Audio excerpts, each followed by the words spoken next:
Hello rational economist, कैसे हैं आप सब। Welcome to the online platform of easily.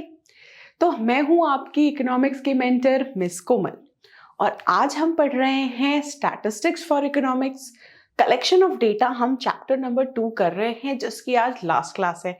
तो भाई जिसने भी ये पहली बार देख रहे हो तो इस वीडियो के बाद बाकी सारी क्लासेस भी हमको देखनी है, राइट। तो चलिए जल्दी से चलते हैं अपने टॉपिक की तरफ। तो बता देते हैं कि आपको ये वीडियो कैसे मिलेगा। तो भाई आपको डाउनलोड करना पड़ेगा इजीली ऐप। प्ले स्टोर में जल्दी जल्दी से जाइए, सर्च में लिखिए इजीली और इस तरह का एक आइकॉन आपको दिखेगा और डाउनलोड कर लीजिए। अपनी डिटेल्स डालिए, फोन नंबर डालिए, क्रिएट न्यू अकाउंट पे आपको क्लिक करना है। ठीक है जी, कहाँ क्लिक करना है? Create new account. तो क्रिएट न्यू अकाउंट पे क्लिक करने पे हमें क्या मिलेगा? वहां पर हम डालेंगे अपना phone number and then we will get an OTP to register ourselves, जहां पे हमें डालना है अपना नाम, फोन नंबर, ईमेल आईडी, ये सारी चीजें हम डाल देंगे and then we are all set to register ourselves।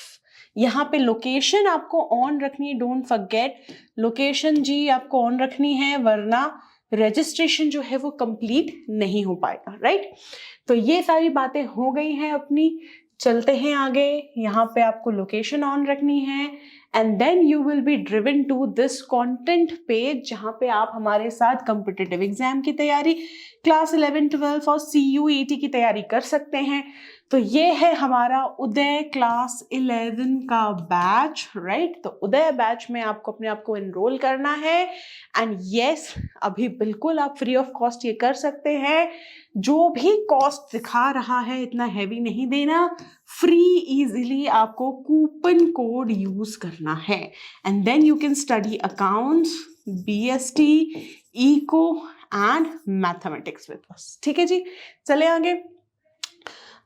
तो आज हमने जैसे बात की कि कलेक्शन ऑफ डेटा की हमारी आखिरी क्लास है, तो हमने आज क्या पढ़ना है? हमें पढ़ना है कि स्टैटिस्टिकल इंक्वायरी क्या होती है, सेकेंडरी डेटा हमको कहाँ कहाँ से मिलेगा, उसके सोर्सेस क्या हैं, सेंसस और NSSO।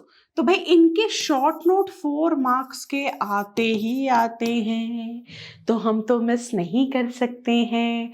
चलिए जी, तो फिर बात करी जाए कि what is statistical error. Error मतलब होती है गलती और स्टैटिस्टिकल मतलब स्टैटिस्टिक्स यानी डेटा कलेक्ट करने में, डेटा समझने में, सैंपल उठाने में जब हम गड़बड़ियां कर देते हैं तो वो हो जाता है स्टैटिस्टिकल एरर। ठीक है, तो क्या है statistical error? Difference between collected data and actual values. जो डेटा हमने कलेक्ट करा है, अपने पास रिकॉर्ड किया है, उसमें और जो एक्चुअल वैल्यू है उसमें जो भी डिफरेंस है, अगर डिफरेंसेस 0 आ रहा है मतलब कोई एरर नहीं है, लेकिन अगर डिफरेंस पॉजिटिव या नेगेटिव कोई नंबर है यानी कि उसमें एरर है। तो difference between collected data and actual values. ठीक है, हमने कलेक्ट किया था कि इनकम X पर्सन की 25,000 है, लेकिन जब एक्चुअल में देखा अरे उसकी तो 30,000 थी, तो 5,000 का डिफरेंस जो आया है वो है हमारा स्टैटिस्टिकल एरर। ठीक है, तो कॉजेस क्या क्या हो सकते हैं, क्यों हमारे पास स्टैटिस्टिकल एरर हो सकता है? भाई स्टैटिस्टिकल एरर के कॉजेस क्या क्या है कि भाई हमने डेटा लेने में गलती कर दी। एक वो हो सकता है कि हमने रॉन्ग सैंपल उठा लिया। भाई हमें उठाना था सैंपल एज 25 से 35 तक का, ठीक है, हमें एज 25 से 35 तक का सैंपल उठाना था, लेकिन हमने गलती से कौन सा सैंपल उठा लिया? हमने एज 35 टू 45 का उठा लिया। तो अब जो डेटा मिलेगा वो तो गड़बड़ मिलेगा ना जी। पर्सनल बायस, हमने अपने पर्सनल, भाई हमें पर्सनल जो चीज़ें लगती है, कई बार होता है कि हम कोई डेटा कलेक्ट कर रहे होते हैं, किसी से कुछ सवाल पूछ रहे होते हैं और हम अपने बायसेंस मतलब सोचते नहीं इसका यही है और उसको फोर्स कर देते हैं इनडायरेक्टली उस रेस्पोंडेंट को जो आंसर दे रहा है कि तुम ऐसे ही आंसर दो। तो बायसनेस जब हो जाती है, जब फेवरिज्म हो जाता है, जब पार्शलिटी हो जाती है, हम उसे कहते हैं पर्सनल बायस। तो अगर ऐसा भी कुछ आपके डेटा के साथ हुआ है तो स्टैटिस्टिकल एरर की संभावना बढ़ जाती है। ठीक है, अब बात करते हैं हम incorrect information by the respondent. भाई रिस्पोंडेंट से आपने सवाल पूछा और उसी ने कह दिया गलत जवाब, या फिर जवाब देने में थोड़ा हिचक रहा था तो जवाब उसने सही नहीं दिए। ठीक है, अब आप किसी को अगर पूछोगे अरे आप स्मोकिंग करते हो क्या जी, तो अगर करता भी होगा तो ना बोल देगा, और अगर करता है और हाँ बोल दिया और आपने उसकी फ्रीक्वेंसी पूछ ली तो हो सकता है पूरे दिन में बहुत सारी सिगरेट्स पीता हो लेकिन आपके सामने वो थोड़ी कम बता देगा। तो ये हो जाता है हमारा इनकरेक्ट इंफॉर्मेशन जो आई है वो क्या हुई है, इनकरेक्ट हो गई। चलें आगे। अगर रिस्पोंडेंट से जो आंसर दे रहा है उससे ही गलत इंफॉर्मेशन मिल गई तो स्टैटिस्टिकल एरर होना की प्रोबेबिलिटी बहुत ज्यादा बढ़ जाती है। तो ये हो गई बात हमारी इनकरेक्ट इंफॉर्मेशन की। तो ये रीजंस हैं कि क्यों जो है स्टैटिस्टिकल एरर हो सकता है, यानी कॉजेज ऑफ स्टैटिस्टिकल एरर। अब बात करते हैं कि स्टैटिस्टिकल एरर के टाइप्स क्या हैं। तो भाई सैम्पलिंग एरर, यानी जब हम सैंपल लेंगे उस वक्त अगर एरर आ गया, और नॉन सैंपल एरर यानी सैम्पलिंग कर ली, डेटा कलेक्ट किया, उसमें कोई एरर आ गया। सैंपल बिल्कुल ठीक है लेकिन हमारे तरीके में या हमारे कैलकुलेशन में या जिस तरीके से हमने डेटा ऑर्गेनाइज किया, एनालाइज किया, उसमें कोई गलती हो गई हमसे, तो वो होता है नॉन स्टैटिस्टिकल एरर। ठीक है जी। तो भाई क्या है, अगर हमारा सैंपल एस्टिमेट और एक्चुअल वैल्यू के जो डिफरेंस है कि भाई जो हमने सैंपल्स कलेक्ट किए हैं उसका जो वैल्यू है और जो एक्चुअल वैल्यू है उनमें जो भी डिफरेंस आता है उसको हम स्टैटिस्टिकल एरर बोलते हैं। तो भाई एग्जाम्पल से समझना पड़ेगा। मान लीजिए there are A B C D E 5 individuals, ठीक है, और इनकी इनकम ले लेते हैं। भाई इसकी इनकम 500 है, इसकी इनकम 700 है, इसकी इनकम 600 है, इसकी 400 है, ठीक है, और इसकी भी 500 है। तो अगर अब हम एवरेज इनकम कैलकुलेट करें तो क्या करना पड़ेगा, भाई इन सबकी इनकम को प्लस कर दो। बिल्कुल प्लस कर दी, और प्लस करके हम क्या करेंगे इसको, क्योंकि 5 इंडिविजुअल्स हैं तो डिवाइड बाई 5 कर देंगे, राइट। तो 5 और 7 हमारा कितना हो गया है, यहाँ पे इसको ऐड कर दीजिए, बिल्कुल बिल्कुल। तो 12, 6, 18, 18 और 4 22, 22 और 5 हो जाते हैं 27। तो 2700 डिवाइडेड बाई 5, तो ये क्या आ रहा है जी, यहाँ पे डिवाइड कर लीजिए, तो ये आ रहा है 540, ठीक है, 540। अब अगर मान लीजिए ये तो हो गया मेरा टोटल एक्चुअल वैल्यू, ये क्या निकल गई, ये है मेरी एक्चुअल वैल्यू। अब अगर मैंने सिर्फ सैंपल लेके ये कैलकुलेशन की कि मैं काम करती हूँ कि 2 लोगों की इनकम का सैंपल ले लेती हूँ, यानी ए और बी की इनकम लेके इसका एवरेज चेक कर लेती हूँ, तो इसका एवरेज क्या आ रहा है भाई, इसका एवरेज यानी कि 500 प्लस 700 डिवाइडेड बाई 2, यानी कि ये हो गया 7 5 12 डिवाइडेड बाई 2, और ये है 600। और यहाँ पे क्या है 540, यहाँ पे क्या आया 600। तो डिफरेंस क्या है 600 माइनस 540, यानी 60 का हमारे पास यहाँ पे स्टैटिस्टिकल एरर आ रहा है, सैम्पलिंग एरर आ रहा है 60 का। कौन सा एरर आ रहा है, सैम्पलिंग एरर। ठीक है जी। तो ये बात हो गई डिफरेंस बिटवीन सैंपल एस्टिमेट और एक्चुअल वैल्यू की। एक्चुअल वैल्यू 540, सैंपल का वैल्यू 600, दोनों के डिफरेंस है 60 रुपीज का, which is my sampling error. तो हमने सैंपल अच्छे से नहीं उठाया इसीलिए हमारा एक्चुअल वैल्यू नहीं आया।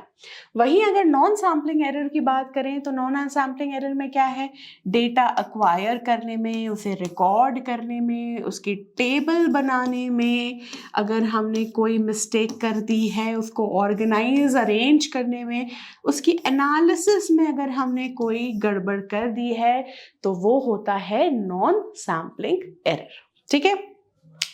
अब बात करते हैं कि टाइप्स क्या है नॉन सैम्पलिंग एरर की। भाई दो टाइप का आपको नॉन सैम्पलिंग एरर मिलेगा। एक जो सैम्पलिंग बायस के कारण आया है, जब हमने सैम्पलिंग प्लान की थी उसमें कुछ मेंबर्स थे, टारगेट पॉपुलेशन था जो पॉसिबली उनको हमने सैंपल में इंक्लूड नहीं कर पाए। ठीक है कि भाई पर्सनल बायस के सैम्पलिंग बायस क्या हो गया कि हमने जो सैंपल लिए उसमें हमारे टारगेटेड स्टडी का कुछ एलिमेंट जो है हम अपने सैंपल पे नहीं डाल पाए, तो ये हो गया हमारा सैम्पलिंग बायस।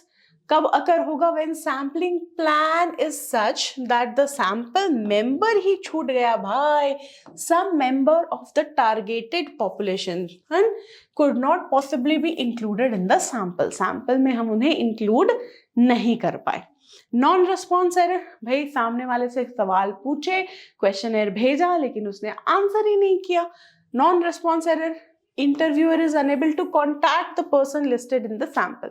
सैंपल में हमने डाल दिया मोहन को, रवि को, श्याम को, सीता को, नरेश को, लेकिन उनको फोन किया तो नरेश और सीता ने फोन नहीं उठाया, तो भाई वो हो गया हमारा नॉन रिस्पॉन्स एरर। ठीक है, तो सैंपल रिफ्यूजेस टू रिस्पॉन्ड, कई बार होता है फोन उठा के बोलते हम आंसर नहीं करेंगे, हम आपका सर्वे आंसर नहीं करेंगे, क्वेश्चन आंसर को क्वेश्चनर का आंसर्स हम नहीं बताएंगे, तो वो हो जाता है हमारे लिए नॉन रेस्पॉन्स एरर। ठीक है, तो सैम्पलिंग एरर में हमने क्या देख लिया भाई, जो स्टैटिस्टिकल एरर है दो तरह के थे, कौन कौन से? सैम्पलिंग एरर और नॉन सैम्पलिंग एरर। अब नॉन सैम्पलिंग एरर में हमने टाइप्स देख लिए, सैम्पलिंग बायस और नॉन रेस्पॉन्स एरर। चले आगे। जी हाँ, तो अब बात करते हैं कि सेकेंडरी डेटा के पब्लिश्ड क्या क्या सोर्सेज हैं। तो पब्लिश्ड और अनपब्लिश्ड, मतलब पब्लिश जो हमें आसानी से मिल जाएंगे, अनपब्लिश जो लोग अपनी कम्युनिटी में, अपने ऑर्गेनाइजेशन में ही वो डेटा यूज करते हैं, बाहर उसे नहीं भेजते। अब किसी को क्या करना कि मेरी कंपनी में कितने लोग काम करते हैं, अगर किसी को इससे मतलब नहीं है, वो डेटा मेरे पास मेरी कंपनी में ही सिक्योर रहेगा, मेरे ऑर्गेनाइजेशन में, मेरे स्कूल में है, मेरे कॉलेज में, मेरी यूनिवर्सिटी में, मैं इसे कहीं बाहर पब्लिश या प्रिंट नहीं करवाती हूँ, तो वो अनपब्लिश्ड सोर्सेज होते हैं। अब पब्लिश्ड सोर्सेज तो हम सभी को आसानी से, जैसे हम न्यूज़पेपर, मैगजीन, इकोनॉमिक सर्वे की रिपोर्ट्स जो हम पढ़ते हैं वो हमारे पब्लिश्ड सोर्सेज हैं। तो जो सेंट्रल और स्टेट गवर्नमेंट जो पब्लिकेशंस निकालती हैं, जी हाँ, नेशनल सैंपल सर्वे ऑर्गेनाइजेशन, जिसको अब हम NSSC बोलते हैं, नेशनल सैंपल सर्वे। ठीक है, स्टैटिस्टिकल कई सारे ऐसे इंस्टीट्यूशंस हैं, CSO हैं, जो कि डेटा जो है छापते हैं, डेटा पब्लिश करते हैं। कमीशंस और कमिटीज की जो रिपोर्ट होती है, जैसे नरसिम्हम कमेटी की रिपोर्ट हमने देखी है, कई बार पॉवर्टी के ऊपर हमारे पास रिपोर्ट आती है, पर कैपिटा इनकम के पास रिपोर्ट आती है। पब्लिकेशंस ऑफ रिसर्च इंस्टीट्यूट्स, जो रिसर्च इंस्टीट्यूट्स हैं, World Health Organization, international publications भी होते हैं, WHO द्वारा, IMF द्वारा भी रिपोर्ट्स जो है हमें मिलती है। न्यूज़पेपर और मैगजीन से तो हमें रिपोर्ट या डेटा मिलता ही मिलता है। तो ये सारे हो गए हमारे पब्लिश्ड सोर्सेस। ठीक है, पब्लिश्ड सोर्सेस जहां से हमें सेकेंडरी डेटा मिलेगा, मतलब जो हमने कलेक्ट नहीं किया है, ऑलरेडी प्रिंटेड फॉर्म में रेडी फॉर यूज है। सेकेंडरी डेटा क्या होता है? Ready for use. और ये सेकेंड हैंड डेटा होता है जो ऑलरेडी कहीं प्रिंटेड या पब्लिश्ड है। अनपब्लिश्ड डेटा क्या है? स्टडीज कंडक्टेड बाय प्रोफेसर्स, वो अपने प्रोफेसर्स अपनी स्टडीज को अपनी यूनिवर्सिटी तक ही सीमित रखें। Reports prepared by private investigators, कई बार प्राइवेट इन्वेस्टिगेटर्स कुछ जैसे CBI है, कई सारे केसेस चलते रहते हैं, उन केसेस के बारे में सबकी डिटेल थोड़ी अखबारों में या हर जगह आएगी। कोई फेमस केस हो गया चलो आ गई, लेकिन हर केस, हर कोई चीज़ की डिटेल पब्लिश नहीं होती है, ऑर्गेनाइजेशन के अंदर ही रखी जाती है, कॉन्फिडेंशियल रिपोर्ट्स होती हैं, तो वो हमारे लिए अगर मिल जाए, कभी मिल जाए, तो वो हमारे लिए सेकेंडरी डेटा है, अनपब्लिश्ड सेकेंडरी डेटा है। ठीक है, आगे चलें। अब बात करते हैं हम सेंसस ऑफ इंडिया की। तो भाई यहाँ पे हमको क्या मिल सकता है? 3 या 4 मार्क्स का शॉर्ट नोट तो पूछते ही पूछते हैं, एक या फिर NSS का या फिर सेंसस का। ठीक है। तो census of India provides complete and continuous demographic record. Demographic मतलब ये हो जाता है स्टडी रिलेटेड टू पॉपुलेशन। तो जब भी हम पॉपुलेशन के बारे में पढ़ाई करते हैं तो उसे क्या बोलते हैं, डेमोग्राफिक स्टडी।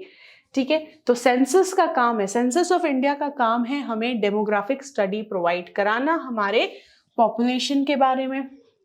कब से कर रहे हैं, 1881 से ये काम कर रहे हैं। हर 10 इयर्स में एक बार पूरा सेंसस कलेक्ट होता है, यानी पूरे पॉपुलेशन की स्टडी होती है कि भाई उनमें लिटरेसी रेट क्या है, उनका हेल्थ क्या है, ठीक है, लाइफ एक्सपेक्टेंसी रेट क्या है, एनरोलमेंट रेशियोज क्या है, ये सारी बातें 10 साल में एक बार हम पूरे डेटा, पूरे पॉपुलेशन का जो है वो कलेक्ट करते हैं data. First census independent India में कब हुआ था, 1951 में। और ब्रिटिश के टाइम में कब हुआ था, ब्रिटिश के टाइम में सेंसस कलेक्ट हुआ था 1881 में। याद रहेगा, एमसीक्यू भी बहुत पूछे जाते हैं यहाँ से कि इंडिपेंडेंट इंडिया का पहला सेंसस 1951 है और ब्रिटिश टाइम का पहला census 1881। The census official collect information on various aspect, population के बहुत सारे, कि भाई पॉपुलेशन का काउंट क्या है, साइज क्या है, डेंसिटी क्या है, यानी 1 स्क्वायर किलोमीटर में कितने लोग रहते हैं, 1 स्क्वायर किलोमीटर में कितने लोग रहते हैं, उसको हम बोलते हैं पॉपुलेशन डेंसिटी। जैसे उत्तर प्रदेश की पॉपुलेशन डेंसिटी बहुत ज़्यादा है, मुंबई की बहुत ज़्यादा है, कोलकाता की पॉपुलेशन डेंसिटी बहुत ज़्यादा है। 1 स्क्वायर किलोमीटर में लगभग 400 लोग से 500 लोग से भी ज़्यादा रहते हैं। सेक्स रेशियो क्या है, कितने मेल हैं, कितने फीमेल्स हैं, ये हम देखते हैं। लिटरेसी क्या है, माइग्रेशन, रूरल अर्बन डिस्ट्रीब्यूशन कैसा है, यानी पॉपुलेशन की ये सारी स्टडी को हम डेमोग्राफिक स्टडी बोलते हैं, जो सेंसस ऑफ इंडिया जो है हमारे लिए, आपके लिए करके देता है। ठीक है, तो ये हमें बताना पड़ेगा, size, density, sex ratio, literacy, migration, इन सब के बारे में डेटा जो है कलेक्ट करके पब्लिश किया जाता है। Interpreted analysis to understand many economic and social issues in India. Census data is, क्यों हम ये डेटा यहाँ लेकर पढ़ते हैं, ताकि हम 5 ईयर प्लानिंग कर सकें, फोरकास्टिंग कर सकें, कई सारी पॉवर्टी, अनएम्प्लॉयमेंट जैसे जो सोशल इश्यूज है उनसे हमारा देश और हमारे देश की गवर्नमेंट लड़ सके, इसीलिए ये पूरा डेटा जो है कलेक्ट किया जाता है। ठीक है जी, आगे चले। अब बात करते हैं एनएसएसओ की। अगेन मैं बताऊंगी कि 3 to 4 मार्क्स यहाँ पे हमें मिलते हैं, तो हमें ये स्किप नहीं करना है। ठीक है, तो एनएस की क्या बोल रहे हैं, नेशनल सैंपल सर्वे वो सेटअप कब हुआ था, 1950 में। ठीक है, पहला सेंसस 51 में और उसके ठीक पहले हमने एनएसएस जो है स्थापित किया। किसके चेयरमैन कौन थे, पीसी महालनोबिस। ठीक है, सेकेंड 5 ईयर प्लान भी इन्होंने ड्राफ्ट किया है, सेकेंड 5 ईयर प्लान, तो ये भी जानना बहुत जरूरी है। Established by government of India to conduct nationwide survey on socio economic issues. तो पावर्टी, अनएम्प्लॉयमेंट, ये जो सोशल इकोनॉमिक इश्यूज हैं, इनके ऊपर डेटा कौन कलेक्ट करता है, National Sample Survey. The data collected by NSS are release through reports and its quarterly journal. Quarterly मतलब हर 3 महीने में, हर तीन महीने में ये जर्नल हमें मिलेगा। क्वार्टरली यानी साल में 4 बार जो है एनएसएस अपना डेटा पब्लिश करेगी, जिसको हम कहते हैं सर्वेक्षणा। अभी ये टर्म हमने इसको दिया है एनएसएस को, इसकी रिपोर्ट को क्या बोलते हैं, सर्वेक्षणा, यानी study of the data, study of the population, study of the socio economic problems. NSS provides periodic estimates of literacy, school enrollment, utilization of education services, employment, unemployment, manufacturing and service sector enterprise, morbidity कितनी है, maternity problems, child care, utilization of public distribution यानी कि PDS। तो देखिए जितने भी socio economic चीज़ें हैं जहाँ पे भी प्रॉब्लम्स हो सकती हैं, लिटरेसी के बारे में, स्कूल एनरोलमेंट के बारे में, एजुकेशन के बारे में, employment, unemployment, manufacturing sector, service sector, ये सभी का डेटा कलेक्ट करते हैं। द एनएसएस 60th राउंड कब हुआ था? जनवरी टू जून 2004 में। इनका इंपॉर्टेंस क्या था? मॉर्बिडिटी एंड हेल्थ केयर, ठीक है। तो 60th राउंड में इन्होंने जो रिपोर्ट पब्लिश की थी उस पर इंपॉर्टेंटली इन्होंने किस पे फोकस किया था? मॉर्बिडिटी और हेल्थ केयर पे। और 68th राउंड जो 2011-12 में हुआ है उस पे उन्होंने कंज्यूमर एक्सपेंडिचर, भाई इन्फ्लेशन अगर एक प्रॉब्लम रही होगी तो कंज्यूमर एक्सपेंडिचर के ऊपर इन्होंने ज्यादा जो है अपना ध्यान दिया है। ऐसा नहीं है कि बाकियों को छोड़ दिया, लेकिन जो इंपॉर्टेंट एस्पेक्ट रहा है उनकी रिपोर्ट का वो है consumer expenditure. The NSS also collects details of industrial activities का भी, ये रिटेल प्राइसेस का भी ये डेटा कलेक्ट करते हैं। They are used by government of India for planning purpose. तो जो अभी तो पहले 5 ईयर प्लान बनते थे, अब हम एनुअल प्लान्स बनाते हैं। तो अब जो एनुअल प्लान्स बनते हैं वो एनएसएस के डेटा को पढ़ के, ये समझ के कि आने वाले टाइम में गवर्नमेंट को कैसे डिसीजंस लेने चाहिए, यहाँ से गवर्नमेंट को हेल्प मिलती है। तो ओवरऑल एनएसएस का काम क्या है भाई? जितने भी सोशो इकोनॉमिक इश्यूज हैं उनकी स्टडी करके उनको पब्लिश करना कि डेटा क्या कह रहा है, कितनी लिटरेसी है, हेल्थ केयर कैसा है, मॉर्बिडिटी,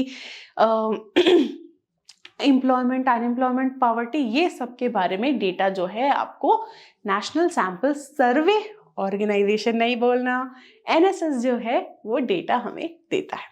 तो ये बात हो गई हमारी statistical error, secondary data, census of India and किसके बारे में? नेशनल सैंपल सर्वे के बारे में, ठीक है। तो आज के लिए बस इतना ही, फिर मिलेंगे हम अपने अगले लेक्चर में। Till then learn with a smile.